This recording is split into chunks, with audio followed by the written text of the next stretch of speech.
Dans ces conditions, est-ce que les policiers et les gendarmes, notamment la loi depuis 2017, augmentent leur intervention pour tirer? La réponse est non. Là encore, je veux redire que dans le débat qu'on a eu, c'est faux. Ce n'est pas parce qu'un policier n'aurait pas respecté la loi de 2017 qu'il y a eu une augmentation, comme je l'ai lu, par 5 des tirs, en zone police comme en zone gendarmerie. En 2013, c'est le dernier, le chiffre plutôt que j'ai, 226 déclarations de tirs opérationnels et accidentels de manière générale. Usage sur véhicules en mouvement, 133. En 2016, donc au moment où j'imagine le gouvernement de M. Cazeneuve a été inspiré pour reprendre sa législation, 255 tirs administratifs, 313 usages de l'arme volontaire opérationnelle en police et en gendarmerie, 181 sur véhicules en mouvement. En 2017, l'année de la loi, 394 tirs opérationnels, 429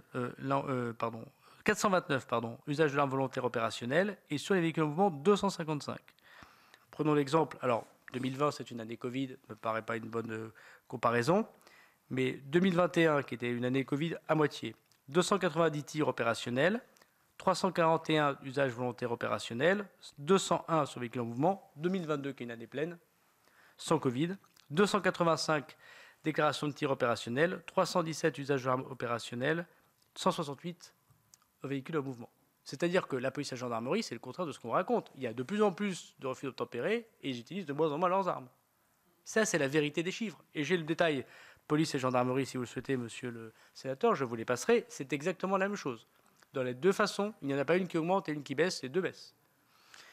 Donc, je crois qu'on peut se poser des questions, encore une fois, ministre de l'Intérieur, devant l'incroyable force qu'ont les forces de l'ordre, par définition, et la contrainte légitime que nous consent le Parlement, on peut se poser toutes les questions qu'il faut.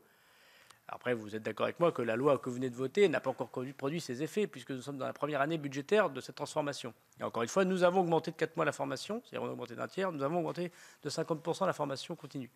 Mais je veux dire que la police et la gendarmerie, contrairement à ce que j'ai entendu, et c'est tout à fait faux, ne tirent pas plus qu'avant. Et oui, les refus d'obtempérer augmentent bien plus qu'avant. Ça pose des tas de questions. Les gens qui conduisent sans permis, les gens qui viennent de cambrioler, les gens qui ont de la drogue, les gens qui ont de l'alcool, les gens qui ne respectent plus aucune autorité. C'est tout à fait vrai. Il y a sans doute beaucoup de raisons à ces refus d'obtempérer. Mais il n'est pas vrai, comme j'ai lu et relu et re-relu, que nous augmenterions les consignes de tir les consignes et donc les tirs sur les refus d'obtempérer.